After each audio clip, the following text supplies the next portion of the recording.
Programa Brasil do Futuro.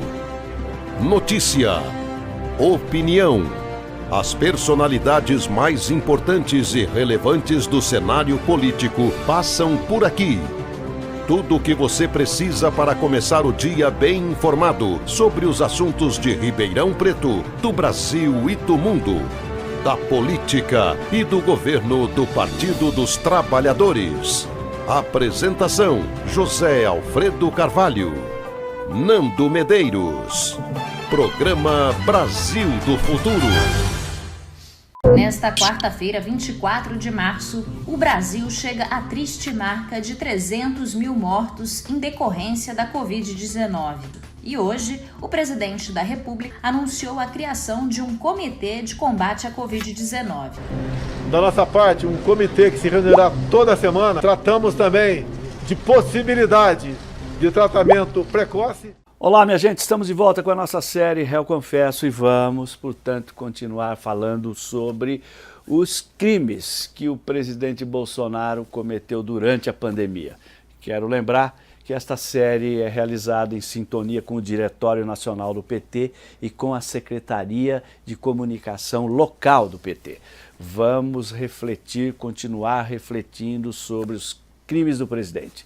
Lembrando sempre aos amigos e amigas que é importante curtir a nossa fanpage, o canal do YouTube, Spotify, Instagram e Twitter, porque isso ajuda muito na divulgação do nosso trabalho. Estamos em todas as plataformas com Machado Podcast.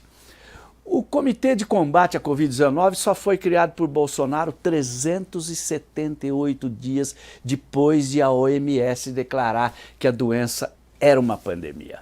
E, mesmo assim, com esse atraso todo, o grupo criado logo se revelou um teatro tão ineficaz quanto a cloroquina. Às vésperas de a CPI da Covid ser instalada, a Casa Civil da Presidência da República elaborou uma lista com 23 possíveis crimes que o governo Bolsonaro teria cometido na pandemia e a despachou para diversos órgãos, ordenando que se encontrassem argumentos para defender o presidente. Poderia até ser divertido, não fosse a tragédia que envolve o episódio. Imaginar a reação daqueles que receberam a missão de contestar o item 16 do documento, que é o seguinte: o governo atrasou na instalação do Comitê de Combate à Covid. Na verdade, atrasou é um termo muito leve para o que ocorreu. Lembremos as datas. 31 de dezembro de 2019, China alerta a OMS sobre a Covid. 10 de janeiro de 2020, primeira morte confirmada na China. 26 de fevereiro de 2020, primeiro caso confirmado no Brasil. 11 de março de 2020, a Covid-19 é declarada uma pandemia. 24 de março de 2021, ocorre a primeira reunião do Comitê de Combate à Covid-19 no Brasil. Sim, Jair Bolsonaro só criou o comitê 378 dias, mais de um ano, portanto, depois de a OMS declarar a pandemia. Quando fez, o Brasil já estava na segunda onda da Covid-19. Somava mais de 300 mil mortes e a população começava a tomar conhecimento da estratégia assassina de espalhar o vírus para buscar a imunidade de rebanho sem vacina, para preservar a economia à custa de centenas de milhares de vidas. 2 semanas antes, o presidente Lula havia feito o histórico discurso em São Bernardo do Campo após ser inocentado das acusações da Lava Jato, no qual disse que se fosse o presidente durante a pandemia, criaria um comitê com cientistas, governadores e prefeitos para gerir a pandemia. Bolsonaro, porém, foi incapaz até mesmo de copiar essa ideia. Na primeira reunião de seu comitê, havia apenas alguns poucos governadores aliados. O diálogo com os gestores estaduais acabou a cargo do presidente do Senado, Rodrigo Pacheco. E na primeira entrevista após o encontro, Bolsonaro mostrou que fazia apenas teatro.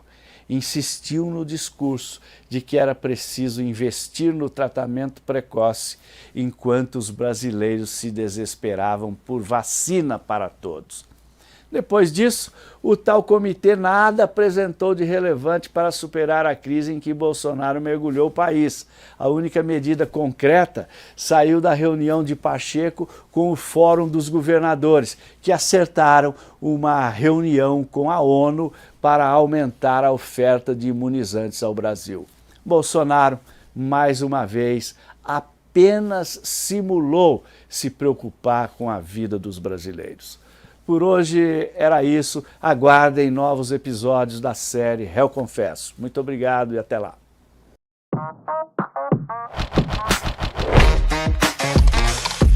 Nós acreditamos que esse é um processo que se inicia. A gente vai estar sempre se modernizando, sempre se renovando, atualizando nossa estética, atualizando nossa linguagem, atualizando nossas ferramentas e os meios de comunicação do PT com sua militância e do PT com a sociedade como um todo.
Dar ferramentas, dar qualificação, capacitação e treinamento para que a nossa militância seja cada vez mais ativa, proativa e presente nas redes sociais. Olá, seja bem-vindo, seja bem-vinda, muito bom dia para você. No programa de hoje nós vamos falar sobre os direitos das pessoas LGBTQIA+, no Brasil. E para falar com a gente sobre esse assunto, nós recebemos aqui no Café PT a secretária nacional LGBT do PT, Janaína Oliveira. Você é o nosso convidado, nossa convidada a acompanhar esse bate-papo com a gente. Então já preparou seu café? Chega com a gente então, porque o Café PT começa agora.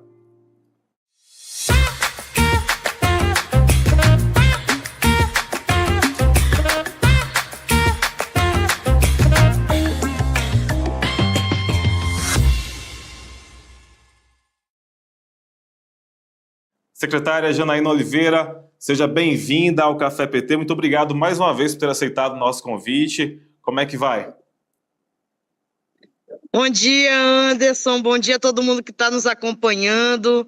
Estou bem, obrigada pelo espaço, pelo convite aqui para a gente falar um pouco sobre esses dias, né, da Conferência Nacional.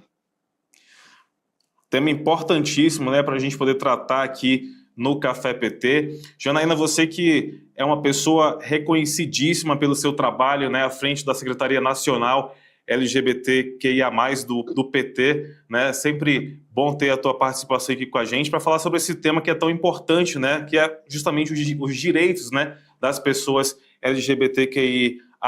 E essa semana acontece aqui em Brasília justamente a 4ª Conferência dos Direitos das Pessoas LGBTQIA+, que acontece aqui em Brasília, e começou no começo da semana, né? Vai até hoje, sexta-feira, ou vai até amanhã, Janaína?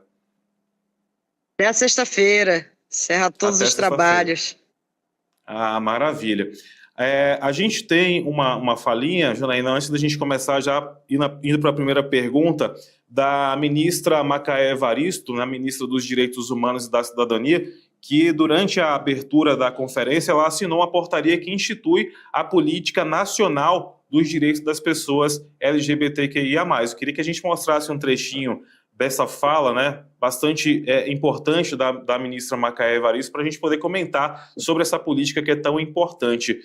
Gabriel, pode rodar para a gente, por favor. Entendam que fazer política é cuidar de gente, cuidar do povo brasileiro, como bem nos fala o presidente Lula. É defender a vida contra a barbárie, o ódio e a violência. A 4ª Conferência Nacional é um marco de reconstrução da democracia participativa. E o seu tema, a Política Nacional dos Direitos das Pessoas LGBTQIA+, é o caminho para garantir que o Brasil seja, de fato, um país digno para todas as pessoas viverem.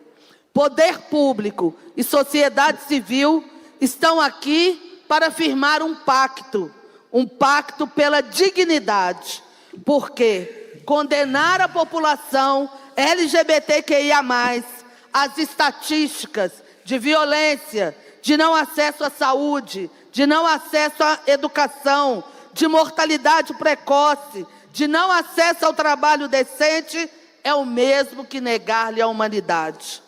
Sabemos que dados salvam vidas e, por isso, a luta pelo reconhecimento do IBGE foi um passo importante e estratégico. É inaceitável que a expectativa de vida de pessoas trans seja de 35 anos. Nós estamos aqui para mudar essa realidade. É isso, né? Mudança de realidade realmente para essas pessoas, né, que passam por tanto sufoco na nossa sociedade, né, Janaína? Qual é a importância da aplicação dessa política, né? A política nacional dos direitos das pessoas LGBTQIA+. Acho que o primeiro ponto que é fundamental a gente falar, quando a gente fala do plano, a gente fala de instrumentos importantes como a conferência, como instrumento de participação social. São 9 anos sem conferência. Então, todo o processo político construído nesse Brasil de política para a população LGBTQIA+, ela se deu através das conferências, né? As conferências apontando quais são as políticas que a população necessita e que são centrais. Quando o governo federal retoma novamente esse espaço e retoma novamente o debate sobre a inclusão da população LGBTQIA+, e pensa um plano, ele está dizendo à sociedade que esta população precisa ser vista com mais dignidade. E que nós estamos falando de vidas como projetos centrais, né? Na luta da permanência das condições, o acesso à educação, à saúde, à moradia digna. Quando a gente fala de um plano, a gente fala de uma ação que garanta que essas pessoas tenham acesso à política pública, que garanta que essas pessoas tenham direito a viver com dignidade, que garante que essas pessoas possam ser construtoras desse plano. Inclusive, a conferência tem esse papel de nortear o que será esse projeto e esse plano para o futuro, a partir de 2026. E sem dúvida nenhuma, quando a gente tem um presidente Lula à frente desse projeto, como teve a primeira vez quando a população LGBTQIA+, passou a ser reconhecida como parte de um projeto político de cidadania, a gente retoma novamente isso depois de longos, quase 10 anos aí de um processo fascista, ditatorial que a gente viveu no país e que impediu, inclusive, o reconhecimento do direito à população LGBTQIA+. Então, hoje a gente pode dizer que o que a gente está lutando para que esse projeto ele seja a cara daqueles e daquelas que precisam dessa política, né?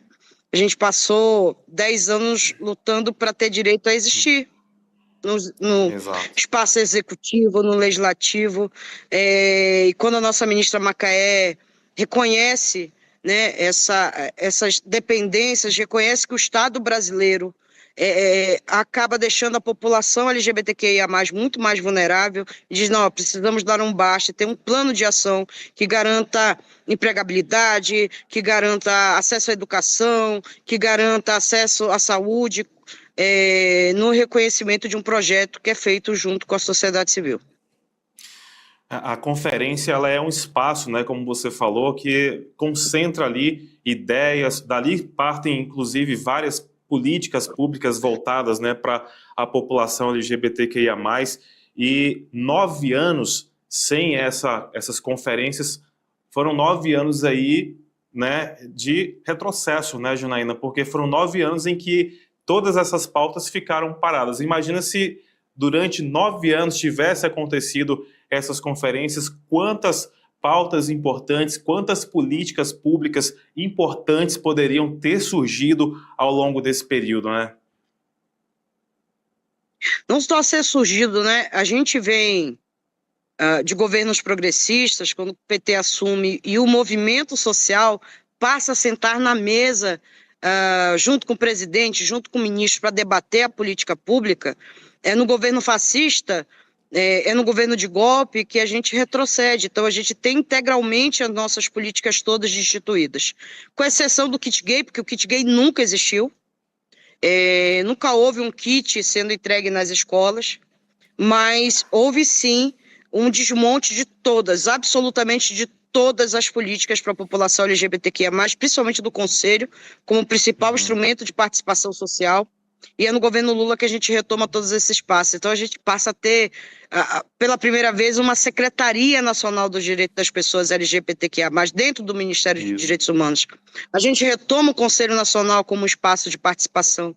E a gente retoma a maior expressão de debate sobre o tema, que é a conferência. Então a gente viveu as etapas municipais, a gente viveu as etapas estaduais, a gente está nesse momento aqui nas etapas nacionais, na etapa nacional, e é importante dizer, viu, Anderson, que nós tivemos muitos estados que dificultaram que a sociedade civil tivesse direito de ter sua conferência estadual, as suas conferências municipais, e o Conselho foi fundamental para assegurar que a sociedade civil pudesse realizar seus encontros.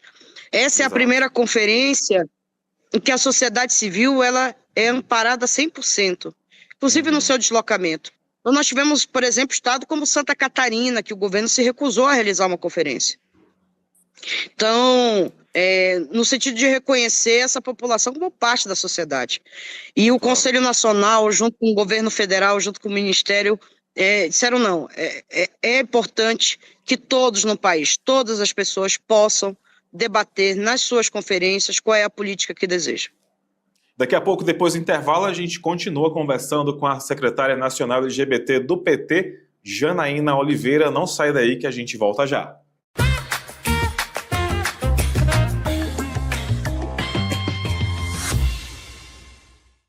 Tudo sobre as ações do governo Lula, os projetos que estão movimentando o Congresso e as principais informações do partido. Se é notícia para o trabalhador e para a trabalhadora, está no Jornal PT Brasil. Ao vivo, de segunda a sexta, às 13 horas, com reprise às 22 horas, direto de Brasília para todo o Brasil. Assista pelo canal do PT no YouTube, PT Sat, canal 1313, Rádio PT ou nas plataformas de streaming da Rádio PT.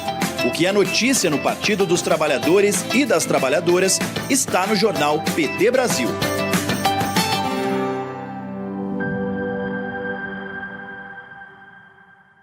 Se liga no programa que está agitando a TV PT. Pode tremer! O videocast para a juventude que gosta de política e para quem acha que não gosta também. Toda quinta-feira, às 18 horas, com reprise às terças no mesmo horário. Assista pelo canal do PT no YouTube, PT Sat, canal 1313, Rádio PT ou nas plataformas de streaming da Rádio PT. Não dá pra perder, né?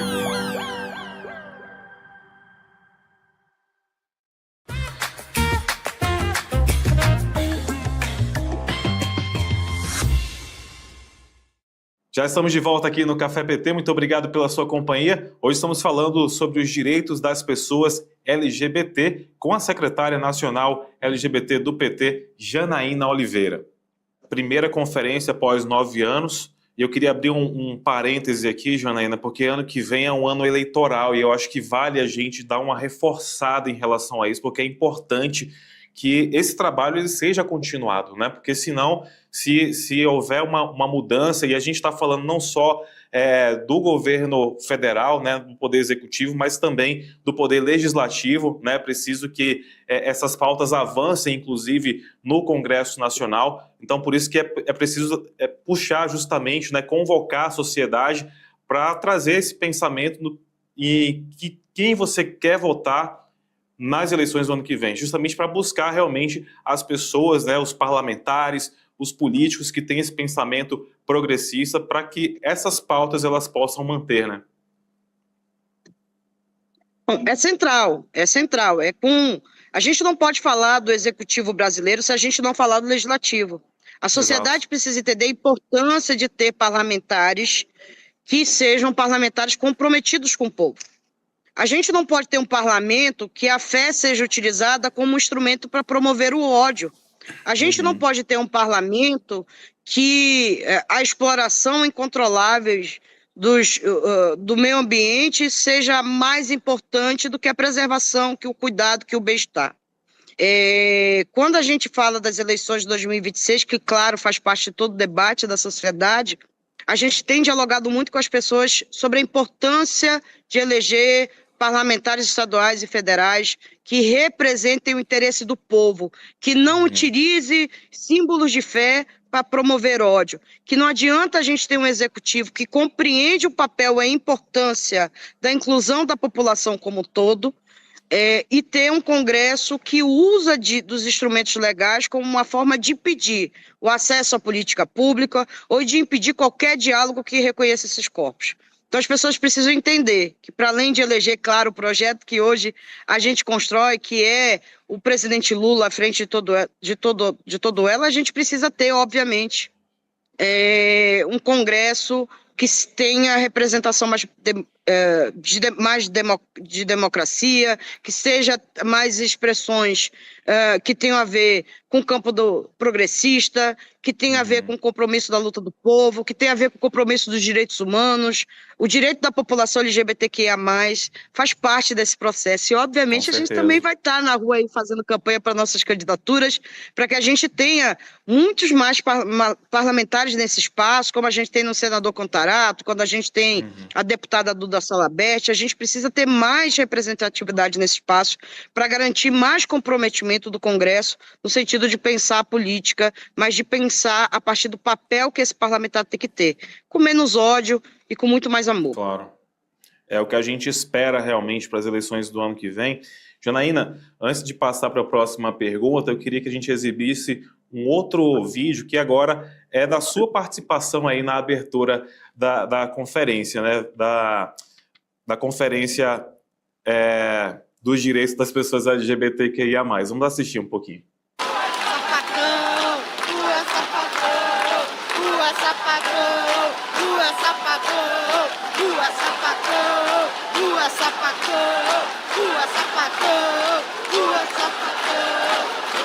E quero pedir licença para destacar, como uma mulher negra e lésbica, sapatão, a importância de falar de nós nesses processos. Durante muito tempo nós fomos invisibilizadas dentro e fora do movimento. Mas é impossível falar de luta LGBTQIA+, sem reconhecer a força das mulheres lésbicas e sapatão, que abriram caminhos, que sustentaram coletivos, que criaram estratégias de sobrevivência e que hoje, com orgulho, ocupam espaços de poder e decisão. A presença das lésbicas e sapatão nesta conferência é uma afirmação política. Nós existimos, resistimos e temos muito a dizer sobre o país que queremos construir. É isso, né? Reconhecimento justamente da visibilidade lésbica, como você trouxe, mas também o reconhecimento do público, os militantes, né? A militância que estava presente aí no evento também. Você foi ovacionada, inclusive, aí, né, no seu discurso, também aplaudida de pé. Mas é isso, né, Jana? Realmente trazer realmente a importância da visibilidade lésbica também, né? Não, é central. Acho que a gente vive hoje um cenário no país de violência contra as mulheres, que se a gente não reconhecer qual é a identidade dessas mulheres, né? E quando eu quis demarcar ali, né, a mulher negra, lésbica e sapatão, foi para demarcar, inclusive, as existências desses corpos que, na resistência do dia a dia, a gente também propõe, a gente também constrói, a gente também formula, a gente também tem projeto e a gente quer ser visibilizada nesse processo. A luta contra o patriarcado, contra a misoginia, elas são ordem do dia, precisam ser ordem do dia, mas a gente precisa entender que não é possível fazer esse debate se a gente não tiver todas as mulheres empoderadas para estar nesse espaço, para fazer o debate. Eu quero agradecer muito o carinho que o plenário teve aqui comigo na conferência. Eu não esperava todo o carinho, não esperava a quantidade de batida de leque, de palmas, mas foi muito bom sentir que quando a gente falou sobre nós, todas as pessoas que também não, né, as pessoas que são héteros, as pessoas que são gays, que são travestis, transexuais, bissexuais, não binários, essa diversidade de representatividade nessa conferência pôde estar expressada aqui do norte ao sul do país. É a primeira conferência que garantiu igualdade entre os estados para ter a participação com um novo método mais diverso, mais inclusivo, e a gente poder ter esse espaço para falar sobre esse momento, né?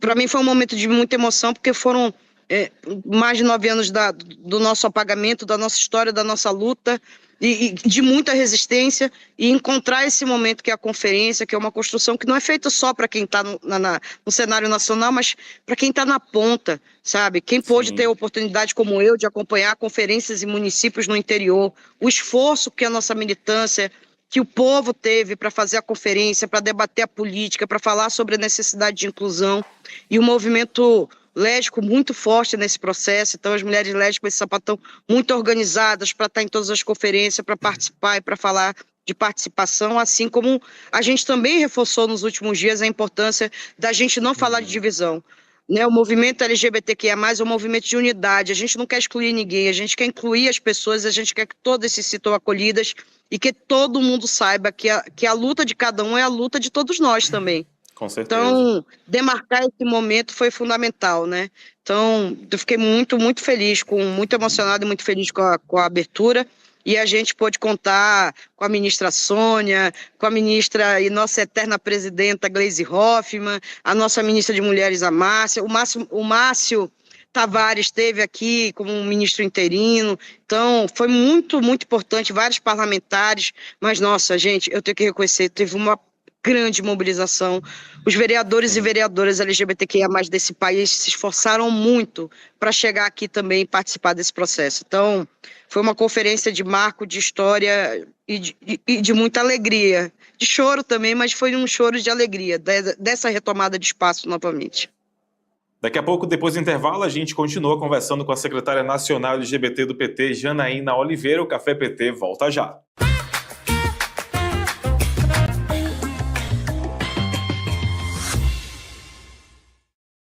Quer ver mais mulheres ocupando espaços de poder?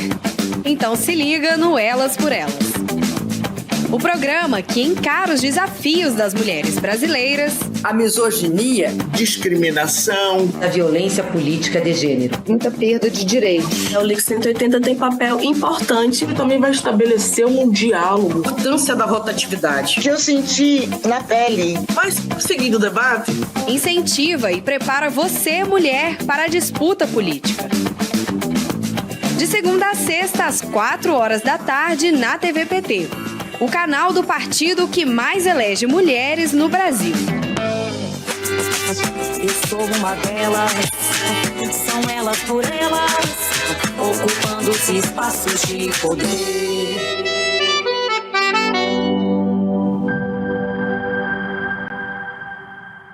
O PT acredita na força da comunicação e investe para falar com todo mundo em todos os cantos, por todos os meios. E o rádio, o canal mais ouvido do Brasil, está bombando com muita informação e credibilidade. É a nossa rádio, a Rádio PT. Depois de crescer quase 200% em audiência em 2024, a Rádio PT segue firme, conquistando ainda mais espaço. A Rádio PT está no ar 24 horas por dia, com tudo que a militância quer e precisa saber. Notícias atualizadas, análises afiadas e uma programação feita com muito compromisso e coração petista. Tem o Notícias do PT, boletins diários e o nosso podcast que já passou da marca de 700 episódios. É muita informação com qualidade, todo dia, o dia todo. A Rádio PT está em todas as plataformas. E claro, você é parte dessa construção. Gente, eu quero agradecer de coração os nossos ouvintes da Rádio PT pelo acompanhamento.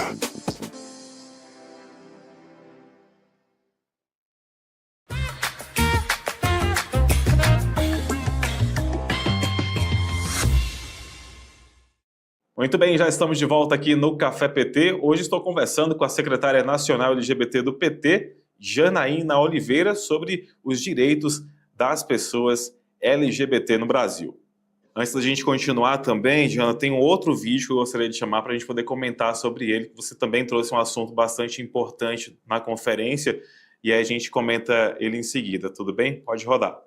E aqui reafirmamos que é na unidade política de todas as representações que fortalecemos o movimento LGBTQIA+, e é fundamental assegurar que a gente entenda que nos dividir e disputar entre nós tem um efeito negativo sobre a nossa luta. É a união das lutas, né, Janaína? É importante realmente manter essa união em prol dessa causa, né? Não, é fundamental. Esse momento aí eu estava muito emocionado, estava me segurando para não... Né, a gente tem sofrido nessas últimas décadas muita organização de setores conservadores para impedir que a gente possa se organizar, para impedir que a gente possa ter acesso à dignidade, que é o básico, né? Sim. E a gente tem falado sobre isso por causa do último período, né? A gente tem tido pessoas que têm defendido a divisão do movimento social LGBTQIA+. E ali eu quis demarcar que estamos todas juntas nesse processo, que não é na divisão que a construção política vai se dar, que não é acreditando que tirando uma letrinha nós vamos resolver o problema do preconceito contra a população LGBTQIA+, pelo país. Ao contrário, a gente vai reforçar estigma, ao contrário, a gente vai reforçar violências, ao contrário, a gente vai reforçar preconceitos. Então, que a unidade tem que ser a centralidade desse debate. O PT se organiza fortemente para ter representatividade nos espaços de poder. Quando a gente fala, por exemplo, das nossas cores no enfrentamento a essa máquina que impede que mais LGBTQIA+ estejam nas representações parlamentares, quando a gente fala sobre esse tema e quando a gente diz que tem política para construir os nossos quadros, a gente também debate isso com outros partidos políticos. A gente também fala com outros partidos sobre a importância de reforçar essa luta, de reforçar nossos corpos, de reforçar nossas identidades. Eu quero deixar claro que para aqueles e aquelas que acreditam que exclusão é o caminho, no Partido dos Trabalhadores e das Trabalhadoras, não cabe a sua presença. Aqui a gente acredita num projeto de coletividade, de respeito às identidades, aos corpos, às existências, ao respeito às ideias. Mas nós não toleramos, né, preconceito. Isso nós não topamos. E eu também fiz questão de demarcar que ali nós tínhamos que abrir a conferência em plena unidade, e é em plena unidade que nós estamos trabalhando. E a gente observa também, Janaína, que do jeito que é importante ter essa luta, né, em prol dos direitos LGBT, a gente observa que também há uma luta contrária, né, uma luta contra justamente esses direitos LGBT. É por isso que é preciso que essa luta ela seja contínua, né, que seja fortalecida sempre. A gente está aí à beira, inclusive, da aprovação da criação de uma liderança cristã no Congresso, né, que nada mais é do que a união, né, de parlamentares bolsonaristas extremistas que vão ali se reunir para votar justamente pautas contra os direitos de minorias, como a população LGBT, num país que é um país laico, né? Então a gente observa que o trabalho deles também é incansável na luta contra os direitos das minorias. Então é por isso que é tão importante que justamente essas minorias se unam, né, para que possam evitar que medidas como essa continuem acontecendo no Congresso também, né? É central. Assim, as pessoas precisam compreender o seguinte, nós não estamos combatendo religiões, nós não estamos combatendo a fé de ninguém, nós estamos combatendo o preconceito, nós estamos combatendo aqueles e aquelas que utilizam da fé para fazer o discurso de ódio.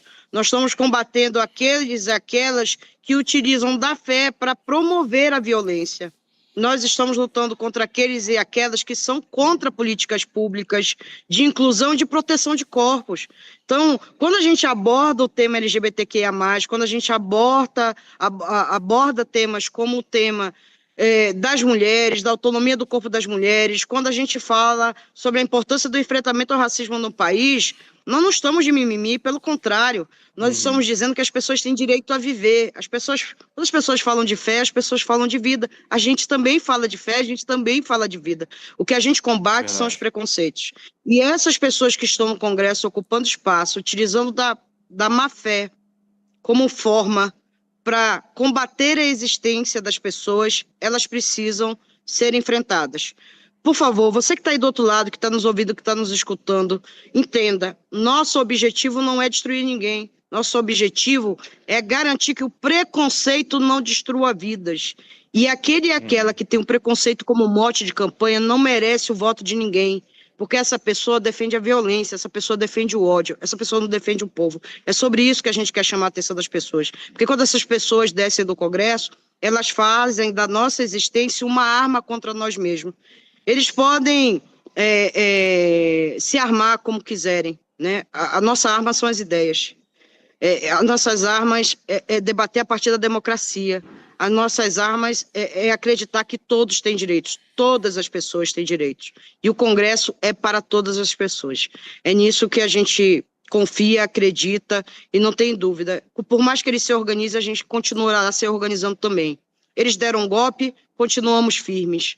Eles ocuparam o governo e tiveram uma gestão fascista, nós nos mantemos firmes. A gente não recuou um minuto, a gente continuou lutando e vamos continuar lutando até que nenhum ser humano nesse planeta sofra qualquer forma de preconceito em função de raça, orientação sexual, identidade de gênero, sabe? Essa luta é de todos nós. Nós precisamos combater quem pratica a maldade, utilizando a fé como instrumento para a difusão do ódio. É isso. Com certeza, e muitas das pessoas, né, LGBT só querem o direito de existir, né, direito que até esse querem tirar dessas pessoas. E, Janaína, também foi assinada a portaria de trabalho digno, né, também na abertura aí da conferência, trabalho digno, educação e geração de renda LGBTQIA+, com atenção especial a pessoas negras e transexuais, para combater a LGBTfobia nos ambientes de trabalho e também garantir condições dignas de trabalho, né? Qual que é a importância também dessa portaria ter sido assinada também para essas pessoas? Primeiro, deixar registrado que ela é uma demanda de luta do movimento social, né?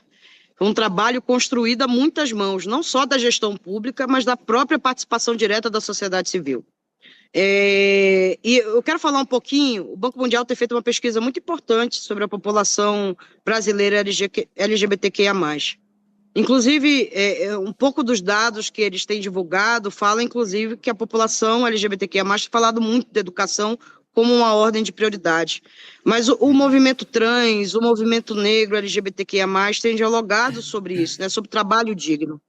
E essa construção social é um resultado, e eu faço questão de dizer que não é só uma política pública, ela é uma construção social, ela foi efeito e fruto desse debate conjunto, de escuta com os movimentos sociais de todo o país, para apontar uma política, estratégia, um protocolo que reafirme a forma de enfrentamento e estratégias que possam combater esses preconceitos em ambientes e que impede muitas vezes que essa população possa alcançar esses espaços, seja por práticas racistas ou seja por práticas transfóbicas, mas que impedem que essas pessoas ocupem esses espaços. Eu acho que esse é um novo marco para dizer às pessoas e sinalizar aqueles e aquelas que acreditam que esse recorte da população LGBTQIA+, não deva ocupar esses espaços, pelo contrário, aqui é para enfrentar, fazer o enfrentamento a toda forma de preconceito e garantir que essas pessoas alcancem esses espaços de forma digna, com qualidade, com educação, né, com amparo, para que possa ter um trabalho digno, para que possa viver de forma digna, que possa no futuro ter a moradia, que possa garantir todos os dias o seu alimento. Então, acho que é um projeto que é um resultado de tantas mãos. Eu estou muito, muito orgulhosa de como o nosso ministério, de como a nossa ministra Macaé tem construído esse trabalho em parceria com outros ministérios, mas ele sempre como fruto da participação social. Participação social voltou, galera. É um governo onde todo mundo pode participar, todo mundo pode colaborar e o resultado final é um trabalho conjunto, é um trabalho de todos nós. Quer dizer, um avanço importantíssimo, né, para essas pessoas realmente, né, na garantia dos direitos básicos, né, que a população LGBTQIA+, tanto precisa. E, Janaína, aqui na Secretaria Nacional LGBT do PT, você tem sido aí bastante atuante, né, na defesa dos direitos das pessoas que representam essa fatia tão importante da população brasileira. Mas eu queria te fazer uma pergunta. O que essa luta realmente ela representa para você? Existência. Gente, eu faço parte de uma história que é uma história difícil, como muitos outros LGBTQIA+, né? Eu, infelizmente, quando a minha orientação sexual se tornou pública, ela virou motivo para eu não permanecer no meu seio familiar, né? Uhum. E foi naquele momento que eu percebi que ficar no armário não seria suficiente para minha existência, como muitos de nós imaginamos. Então eu resolvi, eu não posso só ser alguém que quer lutar pela minha vida, né? Para eu ter aonde morar, para eu ter aonde trabalhar, para eu ter aonde viver. Eu disse, não, essa luta precisa ser muito mais do que a Janaína, essa luta precisa ser de muitas Janaínas, de muitas Franciscas, de muitas Marias, de muitos Josés. Essa luta e essa existência me levou a participar do movimento. Eu não conseguia, eu participava do movimento negro, do movimento estudantil, eu não conseguia fazer parte do movimento LGBTQIA+, porque tinha muito receio. E no momento que esse armário foi quebrado, que teve consequências óbvias, mas ela me fez repensar, porra, eu preciso ir para a luta, a gente precisa lutar junto. Então, o que me motivou, a partir da minha própria realidade, entender, eu não vou conseguir fazer mudança ficando aqui parada, eu preciso ir para a rua. E essa mudança também me levou ao Partido dos Trabalhadores e das Trabalhadoras, né? Estou aqui até hoje, acreditando nesse projeto, sabendo que é um projeto que promove mudança. O partido é um partido que promove mudança na vida das pessoas. Mudou a minha vida, a minha existência. Eu encontrei uma casa que eu pudesse lutar junto, que tivesse outras pessoas lutando junto comigo. Então, acho que a existência é a centralidade da política, do que eu defendo, do que eu acredito, do que eu projeto, do que eu quero. Do que eu posso viver hoje, eu quero que todo mundo possa viver também. A gente quer ter direito à segurança, andar, a ir e vir, sem ter medo de ser quem nós somos. E eu quero isso para todo mundo. Eu não quero só para minha geração, eu quero para as futuras gerações que estão vindo, de que as pessoas cresçam conscientes, respeitando a todas as pessoas, acreditando que todas as pessoas têm direito ao amor, a viver, a existir. Então, PT. Então, essa dedicação é a dedicação de quem encontrou num espaço o acolhimento necessário para continuar lutando também. Eu tenho certeza que muitas pessoas também são acolhidas, né, e têm as vidas transformadas também por meio do seu trabalho. E eu quero, desde já, parabenizar você, Janaína, pelo seu trabalho aí à frente da Secretaria Nacional LGBT do PT, que eu tenho certeza que você desenvolve aí não só com competência, profissionalismo, mas também com o coração e pela experiência de vida que você também tem trazido aqui para dentro do Partido dos Trabalhadores. E eu quero te agradecer mais uma vez também por essa conversa, por ter vindo conversar com a gente aqui, mesmo que de forma online, mas o espaço segue aberto. E para finalizar, eu quero deixar o espaço aberto também para que você possa falar diretamente com a militância do PT, deixar o seu recado aí para as pessoas que estão te assistindo agora.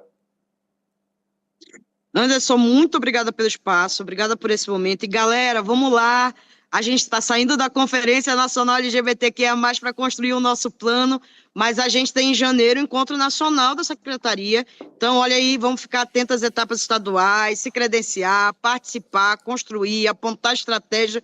2026 é um ano central e ela vai ser uma continuidade do que a gente está construindo em 2025, o plano da política da população LGBTQIA+, mas a gente tem muita tarefa aí para construir, tem congresso do PT, né? Tem eleições, então a gente tem muito passo importante para dar. Então, militância, bora se mobiliza, bora para esse encontro, para a gente fazer a revolução, não só no país, mas dentro do PT. Maravilha, muito obrigado mais uma vez, Janaína Oliveira, nossa secretária nacional LGBT do PT. Bom trabalho aí para você na conferência, viu? E a gente se fala em outras oportunidades aqui no Café PT. Um grande abraço. Não vai faltar. Beijo. Beijão. Tchau, tchau. Para você que esteve com a gente, muito obrigado pela sua companhia, pela sua audiência. A gente se encontra no próximo Café PT. Até lá.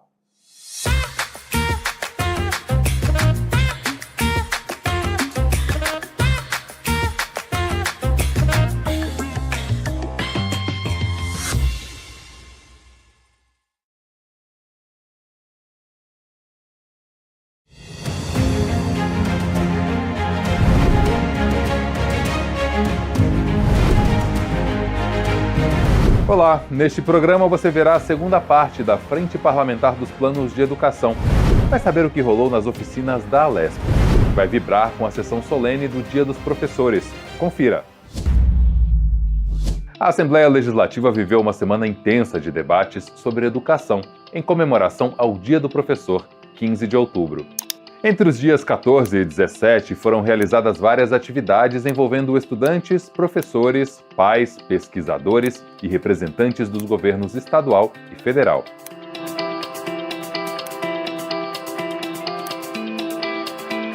Estar neste debate, indubitavelmente, é muito importante. É a vida de cada um e cada uma. E o interessante é que é um plano que, primeiro, eu considero dois importantes instrumentos que vai ajudar a compor ou colocar em prática este plano estadual de educação. Do ponto de vista do compromisso, é se não ter considerar o marco referencial, da equidade na educação, e está aqui a secretária Zara. Esse é um ponto que no conteúdo, nós temos que ficar atentos. E o outro ponto é aquilo, César, que eu, você, a Zara e o mundo debateu, que foi nós termos o Sistema Nacional de Educação. O atual Plano Nacional de Educação, que está se findando agora, é um plano que, do ponto de vista dos objetivos e metas que ali foram estabelecidas, poucas delas foram de fato realizadas nesse período. E por vários motivos. Um dos motivos é que nós tivemos uma pandemia. Outro motivo é o fato de que nós tivemos um governo federal que desarticulou, desmontou, desmanchou, atacou a educação, a ciência, a cultura de uma maneira proposital, que foi o governo Bolsonaro. E tivemos outros fatores também. Na verdade, nós precisamos, todas as políticas públicas sendo políticas do Estado. Onde nós conseguimos isso, e da melhor forma, foi no SUS. O SUS consegue isso por quê? Porque as pessoas são muito preocupadas com a saúde. Você vê o número de farmácias que a gente tem, a gente em farmácia. Então as pessoas sentem dores ou até imaginam que tem doença às vezes e correm para a saúde, que é muito bom. É melhor você ir pedir socorro a um médico não tendo nada do que não pedir tendo alguma coisa. Então é bom ter essa preocupação com a saúde. Agora, educação, como eu sempre digo, não tem sintomas da ignorância. Não existe um momento que a pessoa, sei lá, tem dor de dente porque não sabe ler ou escrever, ou enfim, dói a barriga porque ela não entende o papel das vacinas. Não tem. Então o resultado é que a educação não é uma pauta tão óbvia quanto a saúde, mas ao mesmo tempo a educação produz um futuro gigantesco. A saúde salva vidas, a educação pode salvar o futuro das pessoas. Na Semana da Educação na Alesp, a deputada professora Bebel promoveu 2 oficinas que colocaram em pauta temas essenciais para o presente e o futuro da escola pública. Na quarta-feira, dia 15, a oficina marcou o Dia do Professor, com reflexões sobre as condições de trabalho e o impacto na saúde mental na qualidade da educação.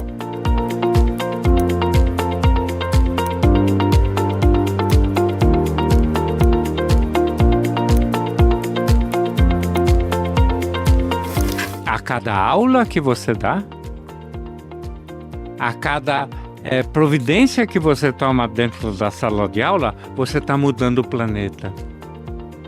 E você sabe disso. E você tem consciência da importância do que você está fazendo. Esse é o trabalho perfeito.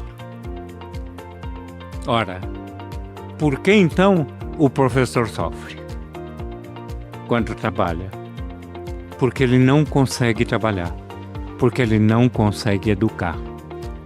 A incapacidade de educação transforma um trabalho perfeito numa tortura cotidiana.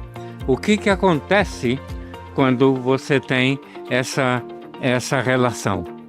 Você tem o burnout. Refletir sobre a saúde de vocês é permitir que vocês sejam seres humanos, que é o que o governo do estado de São Paulo não faz.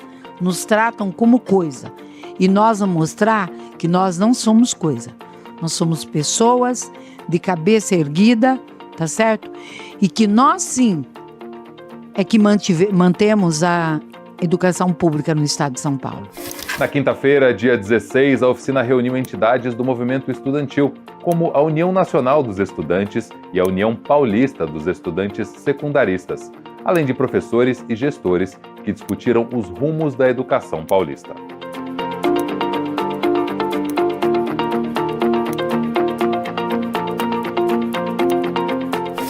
Está acompanhando muito de perto a discussão do PNE com pautas históricas e, por mais que elas não tenham sido cumpridas no último ciclo do PNE, do Plano Nacional de Educação, mas a gente continua reivindicando os 10% do PIB para a educação, 75% dos royalties de petróleo e 50% do fundo social destinado para a educação.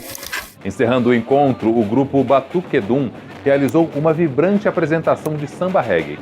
O projeto sociocultural oferece oficinas de percussão a crianças da Zona Sul de São Paulo.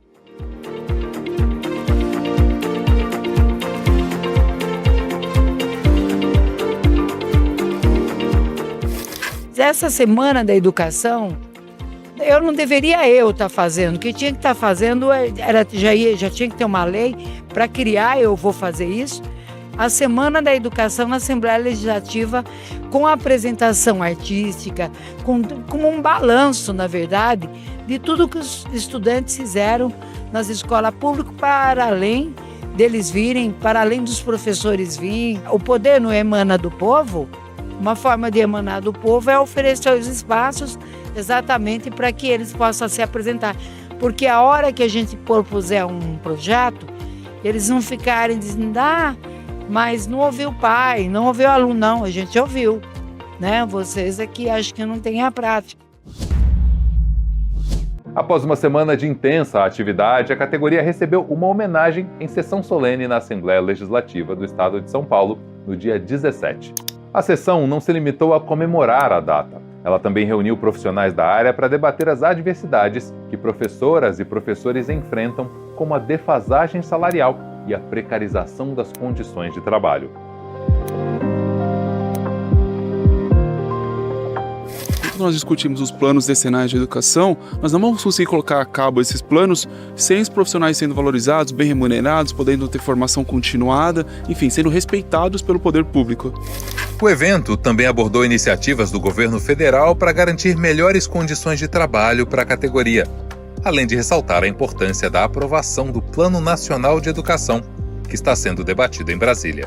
A gente convida o ecossistema educacional, professores, estudantes, a se mobilizar para aprovar um plano nacional que traga mais dinheiro para a educação, portanto valorizando também os professores. Para a gente assinalar para os jovens, para todo mundo que está no ensino médio, que pode ser professor nos próximos anos, porque vai ter a garantia de uma carreira valorizada. Não tem fórmula mágica para um Brasil, um país se desenvolver, se não for investir pesadamente na educação, na cultura, enfim, todas as políticas públicas, mas sobretudo a educação e a cultura. Apesar de todas as dificuldades, quem decidiu seguir carreira de professor sabe o papel transformador que essa profissão tem na sala de aula e tem consciência do impacto positivo que seu trabalho pode trazer para o futuro do país. Educar é tocar na alma, educar é ajudar a pessoa a colocar para fora o que ela tem de melhor, educar é estabelecer vínculos, educar é ensinar as convivências, a percepção dessas diferenças que há no mundo. Então nenhum projeto educacional no mundo deu certo, a não ser pela valorização dos educadores. Então eu tenho muito orgulho de ser professora. Se você me perguntar, com todos os sofrimentos que você vê passar, fala assim, o que seria hoje? Se você nascesse, né? E qual seria a sua profissão? Eu, sem dúvida nenhuma, ia dizer professora. O programa de hoje fica por aqui. Outras notícias sobre educação você encontra no portal e nas redes sociais da APEUESP. Fique ligado e até a próxima semana.